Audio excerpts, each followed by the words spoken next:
Eh bien, bonjour à toutes et à tous, amis modélistes. Alors voilà, je suis en présence de deux modules que je viens de construire. Donc le module 1, le module 2. Donc dans une précédente vidéo que j'avais fait l'année dernière, courant du mois de septembre, octobre, je vous avais présenté le projet du réseau miniature à l'échelle HO ou 1/87e, donc une échelle que je pratique. Je vous avais montré les plans et je vous avais présenté les plans du futur réseau. Eh bien, entre-temps, il s'est écoulé pas mal de temps et de réflexion, et voici le résultat des deux premiers modules. La vidéo de la construction des modules est en cours de réalisation, parce que construire des modules tout en se filmant et en expliquant, c'est pas si simple. Donc voilà, je vais vous présenter les deux modules, donc le module 1, le module 2, et je vais vous expliquer comment j'ai procédé, comment j'ai tracé les voies, parce qu'ils sont tracés. Et là, on va commencer l'aventure, on va commencer le vif du sujet. Donc, je vous présente tout ça. Je passe de l'autre côté de la caméra, je rapproche les deux modules et je vous explique le tout. À tout de suite.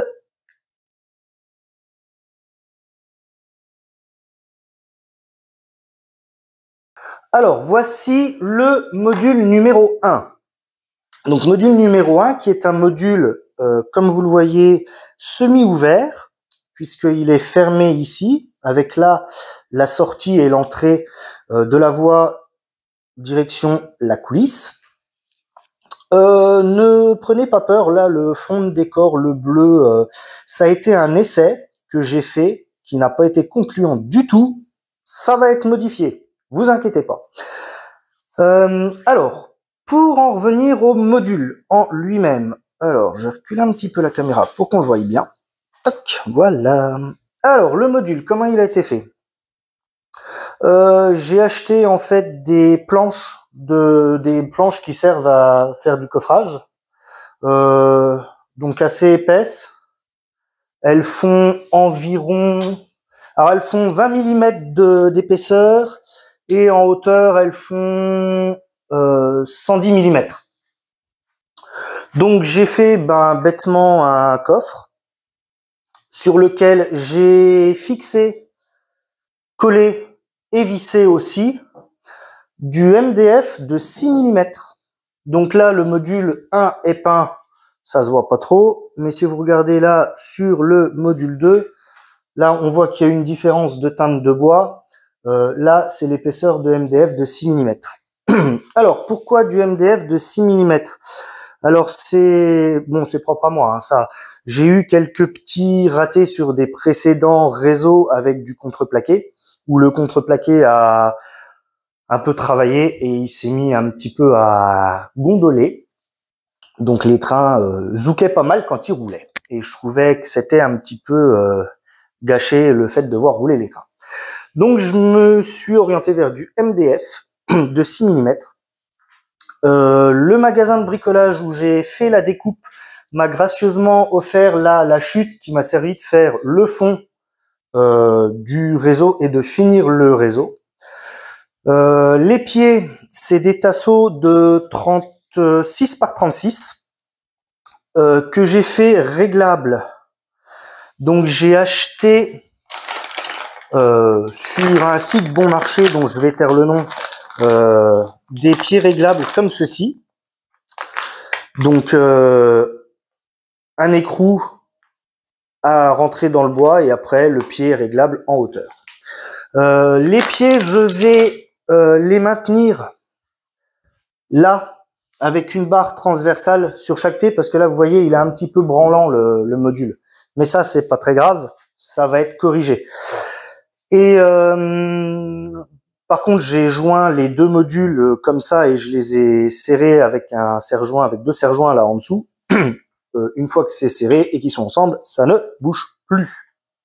Donc voilà déjà pour le premier module. Donc le module 2 qui est ici, qui lui est un module ouvert. On n'aura que le fond de décor ici. Et là, on n'aura rien du tout. J'ai construit exactement de la même façon que le module 1, donc des planches de coffrage, le MDF de 6 mm que j'ai collé, vissé, et les pieds, j'ai fait exactement le même procédé. Je vais pas vous retourner le réseau, je vais pas vous retourner le module. Les pieds, j'ai fait avec les chutes de planches de coffrage, j'ai fait des inserts pour pouvoir en ficher les pieds. Donc ça fonctionne bien, je suis assez content du résultat.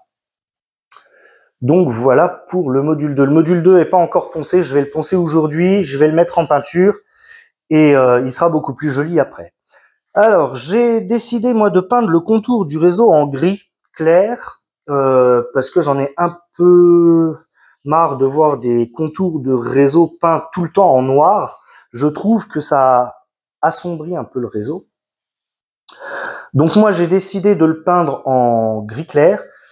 Je pense que ça va éclaircir un peu plus le réseau. Je réfléchis si je mets une rampe d'éclairage LED sur les modules ou pas. Et voilà, je pense que ça va éclaircir le réseau. Là pour l'instant, la peinture que j'ai mis sur le module 1, j'en suis relativement fier parce que je trouve que ça donne un très beau résultat. Les pieds seront peints en gris aussi, comme ça au moins de la même couleur. J'ai fait d'ailleurs là un essai sur le premier pied là, puis lui en plus il est tordu, il s'est un peu tordu, donc ça m'embête un peu. Donc voilà. Et donc les pieds seront pas en gris, tout sera pas en gris, comme ça tout sera uniforme.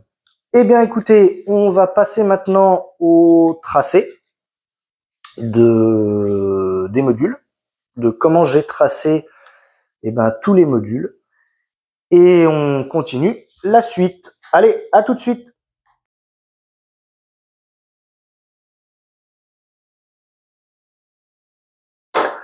Alors, dans la précédente vidéo que j'avais fait, où je vous présentais le projet, je vous avais présenté les schémas que j'avais réalisés à l'échelle des 4 modules. Donc, le module 2, je vous refais pas la présentation des schémas, puisque vous l'avez dans la précédente vidéo. Et en fait, j'ai tout simplement posé, hop là, toc. J'ai tout simplement posé le schéma que j'avais fait, qui est ici. J'ai repris un peu les cotes et j'ai tracé. Donc voilà comment j'ai procédé. J'ai fait... je me suis rendu compte en faisant ça que j'avais certaines parties qui n'allaient pas aller. Je vais vous expliquer pourquoi après. Donc, je vais enlever, attention, ça va bouger un petit peu, la caméra. Hop là. Donc, voilà. Voilà ce que ça donne. Donc, la voie 1, la voie 2, la voie 3, l'aiguille. Donc là, la route nationale avec le pont qui va enjamber les voies SNCF. Le pont est une construction intégrale, vous le trouverez pas dans le commerce, je l'ai fait en plasticart, je suis en train de faire la vidéo dessus. J'ai revu la longueur de mes quais pour que le quai de la voie 1 soit un peu plus grand, un peu plus long. Donc là, je suis arrivé à 1,35 m de longueur de quai, qui est déjà pas mal. Je vais voir pour le quai de la voie 2 et de la voie 3, quand j'aurai posé au moins la voie, voir comment je vais le tracer et le dessiner. J'ai mis en place la route départementale. Donc là, j'ai mis à revoir, parce que il y a un petit souci avec le fond de décor, je vais vous montrer. Et le jardin du café, pardon. Le café du jardin. Le jardin du café. Donc voilà, le module 1 est dessiné, ainsi que le module 2. Hop. Donc le module 2 avec la gare et le quai qui finit pile à la limite du module. Donc voilà, donc là j'ai une bonne longueur de quai. Et toujours voie 1, voie 2, la voie 3, la petite route départementale, le café, la poste et la mairie pour faire un petit coin ville. Alors, cette barre-là, c'est la barre de maintien du fond de décor qui va venir là.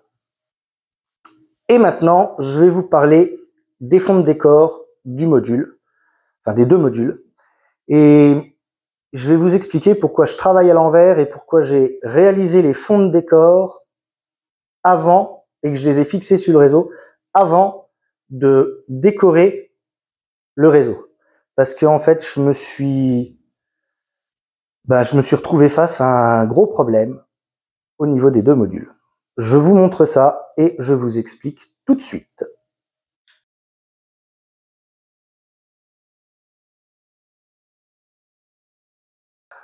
Voilà, alors j'ai placé les maquettes sur le module 2, la gare, la mairie, la poste et le café de la gare. Enfin, le café de la poste, puisqu'il est à côté de la poste. Alors, je vais vous expliquer pourquoi, avant de commencer le décor des modules, puisque tout est tracé, pourquoi j'ai commencé par faire en premier, par réaliser les fonds de décor qui vont venir derrière. Je vous présente un petit peu le thème du réseau. Je ne fais pas une reproduction fidèle d'une ligne, j'évoque une ligne. La gare ici, que vous voyez, c'est une gare Jouef Champagnole, des années 80-90, qui est en assez bon état. Bon, là, il manque, il y avait une petite marquise là en haut. Il la manque, je vais la refaire. Ça, vous inquiétez pas pour ça. Je l'ai repeinte pour la remettre au goût du jour. Je l'ai un peu modifiée. Bon, j'ai encore un peu de travail dessus. Mais elle est relativement propre et relativement belle. C'est la gare de Neuvy, qui a été réalisée par Jouef. Je me suis inspiré de la gare de Neuvy-sur-Loire, qui se trouve sur la ligne Nevers-Paris, entre Cosne et Gien. Donc, je cherchais un thème pour le réseau. Bon, Neuvy-sur-Loire, bon, j'avais 2-3 petites idées. Donc, je vais vous montrer, je vais vous installer les deux fonds de décor, le fond de décor du module 1, le fond de décor du module 2, et je vous explique pourquoi je pense que lors de la construction d'un réseau, après c'est mon avis personnel, ça ne tient qu'à moi, mais je pense que il est fondamental de commencer avant tout décor par le fond du décor. C'est lui qui va donner le thème du réseau en fait. Et ça va vous éviter par la suite et après coup, une fois avoir monté tout le décor ici, d'avoir des différentes incohérences sur les modules. Donc je vous installe les deux fonds de décor et je vous présente le tout et je vous explique pourquoi j'ai commencé par les fonds de décor. À tout de suite. Voilà le fond de décor du module 1. Alors, pourquoi j'ai mis une photo d'une centrale nucléaire et comment j'ai procédé? Parce que en fait, quand vous prenez le train et que vous descendez de Paris sur Nevers, en passant vers Neuvy-sur-Loire, il y a une centrale nucléaire qui est la centrale de Belleville-sur-Loire. Donc, comme j'ai situé le réseau sur les bords de Loire dans cette région, je me suis inspiré de sites réels de la région. Donc j'ai trouvé sur internet la photo de la centrale nucléaire, c'est vraiment la centrale nucléaire de Belleville-sur-Loire. J'ai trouvé ça sur internet. Je l'ai fait redimensionner par un collègue de travail à moi. Et après, j'ai été dans un magasin de bureautique où je l'ai fait imprimer aux dimensions du fond de décor. Mon fond de décor fait 90 cm de longueur et 45 cm de hauteur. Eh bien écoutez, j'ai réussi à avoir le bout de ciel qui est là, que je vais coller ici. Comme ça, j'aurai une transition du ciel avec un dégradé sur le premier module. Donc, la couleur là du ciel va venir ici. Ça sera exactement le même. Là, le bleu dégueulasse, là, merdique que j'ai fait, et avec le test sur papier A4, à dégager. Ça sera beaucoup plus joli. Et sur le module 2, qui est un module de ville, on va dire, eh ben, j'ai pris, toujours pour se situer du côté des bords de Loire, du côté de Caunes-Nevers, eh ben, j'ai pris la photo de la Charité-sur-Loire, que j'ai fait exactement, le procédé d'impression de la photo est exactement le même que la photo de la centrale nucléaire. J'ai trouvé la photo sur Internet, sur Google Images. Mon collègue me l'a redimensionnée et j'ai été dans le même magasin de bureautique pour la faire imprimer en 90 cm de longueur et 45 de hauteur. Et quand je l'ai installée à blanc, bah vous voyez quand même qu'il y a un gros souci au niveau de la photo. Parce que les maisons, elles sont en train de baigner dans la flotte. C'est un gros problème. Donc là déjà, c'est le premier problème. Deuxième problème, quand on fait ça, c'est vrai que ça commence à faire joli. On a quand même une belle profondeur au niveau du réseau. Mais le problème, c'est que là, la rivière, elle finit là. Et là, bah, elle est censée finir ici. J'ai presque 15 cm de différence de hauteur au niveau des fleuves. Comment faire? Aïe, gros problème. Redimensionner la photo de la ville, au risque que, une fois que je la réimprime, elle soit complètement immonde et qu'elle ressemble à rien, alors que là, elle est quand même relativement nette et jolie.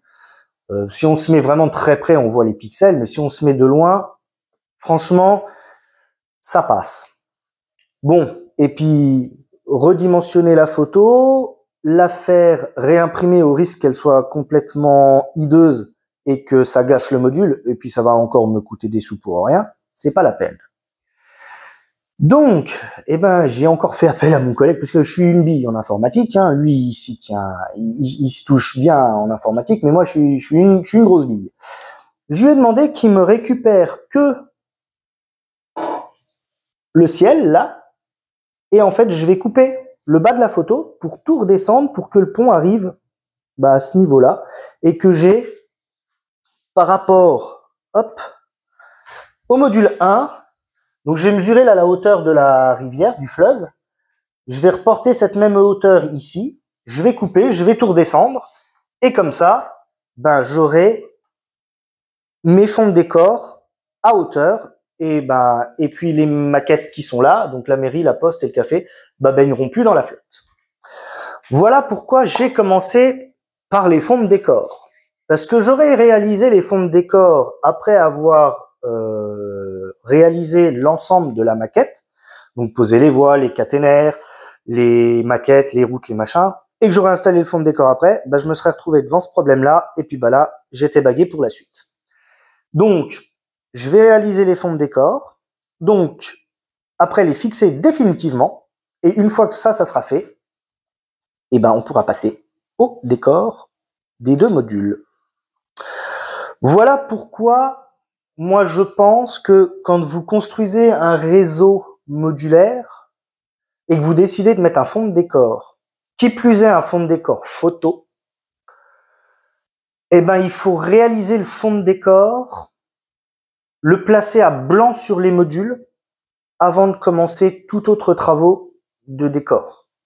Comme ça au moins vous faites part, vous palliez à pas mal de sujets et de problèmes que vous pouvez rencontrer. Sur quoi j'ai fait imprimer les photos? J'ai demandé un papier photo et un papier assez épais pour qu'il puisse durer dans le temps.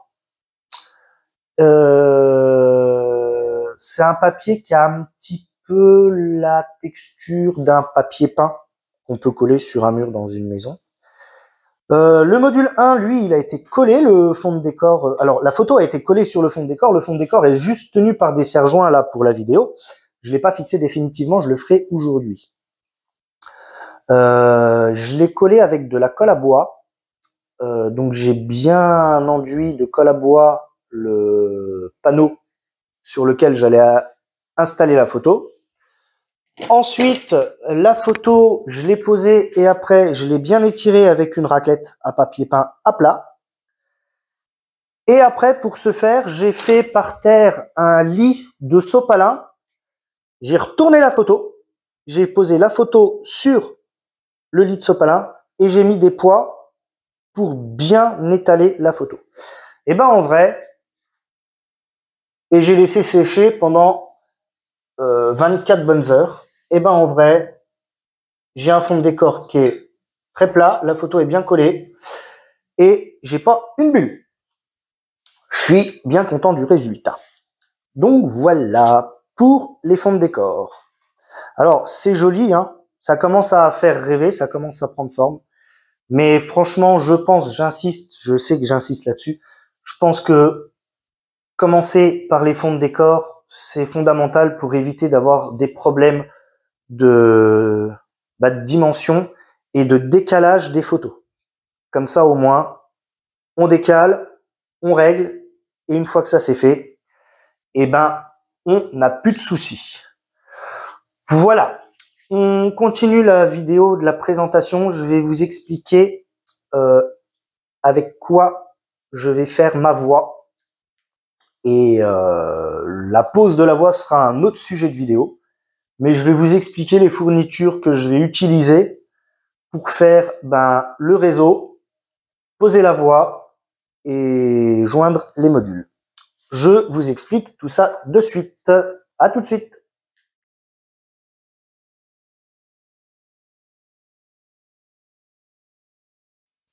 Alors, les fournitures que je vais utiliser pour poser la voix sur le réseau. Alors, je commence par la voix que j'ai choisi d'utiliser. On est sur une ligne récente. On est sur une ligne où les trains roulent à 160, voire 200 sur certaines parties. Bon, pas sur cette partie de la ligne, mais bon, ils roulent à des vitesses assez hautes. Donc, je vais utiliser de la voix Peco, code 75, traverse béton. Alors, traverse monobloc, hein, pas les biblocs qu'on peut trouver, qui eux sont plus spécifiques à de la ligne à grande vitesse, de la LGV. Moi, je suis sur de la ligne classique. Donc, traverse béton, aiguille, Peco, traverse béton électrofrog, donc ça veut dire que le cœur d'aiguille là est alimenté. Donc comme ça, j'ai une continuité de courant, j'ai pas de perte. Je vais coller la voix sur un outil qui est, sur un matériau qui est nouveau pour moi, que je n'ai jamais utilisé, que je découvre. Je vais utiliser des bandes d'insonorisation de chez Minitech de 3 mm d'épaisseur. Hop. Donc j'ai acheté ça chez mon magasin de maquettes qui est à côté de chez moi. Hop.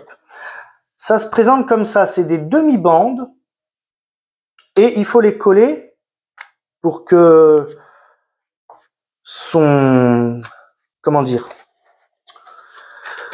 efficacité d'insonorisation fonctionne bien. Il faut la coller avec une colle spéciale parce que la colle Minitech, alors la colle à bois, c'est bien. Si vous voulez, tout le monde connaît le système, on colle soit sur du liège, soit sur du d'éperon, et on colle ça avec de la colle à bois. On a tendance à mettre trop de colle à bois, généralement, pour que ça tienne. Et la colle à bois, c'est bien, mais elle a un gros défaut, c'est que quand elle sèche, elle durcit. Et en fait, une fois qu'elle a durci, et ça amplifie les vibrations de roulement des trains. Donc c'est pour ça que ça a fait un brouhaha d'enfer. La colle Minitech a la vertu d'être une colle souple qui va pas durcir et qui va absorber les vibrations de roulement. Et la bande flexible d'insonorisation va prendre tout son sens. Donc voilà sur quoi je vais coller ma voix. J'ai déjà vu dans le magasin là où j'ai acheté tout ça, franchement il n'y a pas un bruit, c'est génial. Donc ça c'est pour la mise en place de la voix. Les raccords des modules. Les raccords des modules, je vais procéder de la manière suivante. Je vais me servir là du trait là qui représente l'épaisseur de la planche de coffrage. Je vais installer une plaque en plastique. Donc j'ai pris du 3 mm d'épaisseur, l'épaisseur de ma bande synthétique, que je vais coller, alors certainement avec de la néoprène, je pense. Et je vais utiliser ceci, des petits terminateurs de modules. Alors ceux-ci sont de la marque MSF Production, qui est une très bonne marque que j'ai découvert. Et je vais les mettre comme ceci. Toc. Je vais les coller aussi pour pas qu'ils bougent. Et après, je vais venir poser. Alors là, les modules sont pas joints. Hein. Je vais venir les poser comme ça. Je vais sur mon bout de rail enlever. Donc il y a 4 traverses de chaque côté, donc 8 traverses. Je vais enlever et les souder. Et une fois que ça sera soudé, je prendrai ma petite mini perceuse, un petit disque fin et soup, je vais couper les rails. Je vais faire ça comme ça, j'aurai une jointure propre et bien face à face des rails. Parce que si je fais là le premier module et que je fais le deuxième module après, je peux avoir un décalage, je me plante dans mes cotes, ça peut arriver, le rail bouge, je le colle mal pour X raisons. Et ben c'est cuit, on a les rails qui se retrouvent pas face à face, qui ont un décalage et ça peut faire dérailler les trains. C'est pour ça que je vais coller un coupon de rail comme ça, bien au milieu, je vais le souder et après je vais tronçonner les voies. Donc voilà, l'aiguille qui est ici, qui vient se placer là, je vais utiliser des moteurs Peco. Je l'ai commandé, j'en ai commandé un chez mon fournisseur là chez mon magasin, dans le magasin où je vais. Ils l'avaient pas en stock, donc ils ont passé commande et puis ils me préviennent dès qu'il est arrivé, j'irai l'acheter. Et donc c'est un moteur, alors c'est le PL 1005, c'est les nouveaux moteurs Peco rouges. Je vous ferai une vidéo de présentation avec le connecteur pour la polarité de la pointe de cœur là. Donc il sera intégré parce qu'on peut acheter soit les moteurs et le switch à part qu'on fixe sous le moteur pour la polarité, soit on peut acheter un moteur qui est déjà équipé de switch pour la polarité. Donc moi j'ai préféré limiter les câblages et je me suis orienté sur ce type de moteur. Et le moteur, il sera commandé par un interrupteur, c'est un interrupteur Peco, bon un peu grossier, que je vais fixer ici. Et voilà. Je vais pas me faire de tableau de contrôle optique. Parce que sur le réseau, je pourrais faire rouler 2 trains plus une machine en manœuvre. Donc je ne fais pas de rétrosignalisation, je ne fais pas de cantonnement. Je vais câbler les signaux en fonction de la position des aiguilles et c'est tout. Je vais m'arrêter là parce que me lancer dans la rétrosignalisation, le cantonnement, il faut que j'isole des portions de rails, des machins, ça va me faire beaucoup de câblage, donc j'ai pas envie. Donc voilà. Eh ben écoutez, voilà pour la présentation du réseau, des 2 premiers modules. Alors il y a encore 2 autres modules qui vont arriver, Mais alors, ceux-ci vont arriver certainement fin d'année, voire début d'année prochaine, parce que là, je vais vraiment me consacrer sur ces 2 premiers modules pour justement, éviter d'avoir les mêmes erreurs sur les 2 autres modules, les 2 derniers modules. Donc voilà. Bon, ça commence à prendre forme et ça commence à être assez joli. Je vous avais parlé d'une ligne électrifiée. Ma ligne sera effectivement électrifiée en caténaire du 25 000 volts, comme sur la ligne du Bourbonnais. Et j'ai des kits de poteaux de la marque Decapod que je vais monter. Ça n'a pas l'air simple. J'ai commencé de monter un premier mât. Je me suis amusé. Alors quand je vais monter la partie console du poteau caténaire qui va justement soutenir les fils de contact, je pense que là je vais m'amuser. Mais bon, c'est le jeu. C'est moi qui ai décidé. Donc voilà. Eh bien écoutez, je vous dis à très bientôt pour une prochaine vidéo. Il y aura des vidéos tuto, notamment sur la modification de l'aiguille, parce que je ne vais pas la laisser telle qu'elle. Je vais lui faire quelques modifications, la peindre, la patiner, l'améliorer, notamment améliorer là, les contre-rails que je trouve trop petits puis pas assez réalistes. Là, la commande des lames d'aiguille, je vais la modifier aussi. Donc il y aura une vidéo là-dessus. Et après, on fera des vidéos tuto, comment poser la voie, comment la ballaster. On fera plein de sujets. Et voilà. Donc, écoutez, je vous dis à bientôt pour de nouvelles aventures, de nouvelles vidéos. Et la prochaine, ça sera la fixation définitive des fonds de décor sur les 2 modules. Voilà. Je vous souhaite un très bon modélisme à tous et je vous souhaite une très bonne journée. À plus tard. Ciao.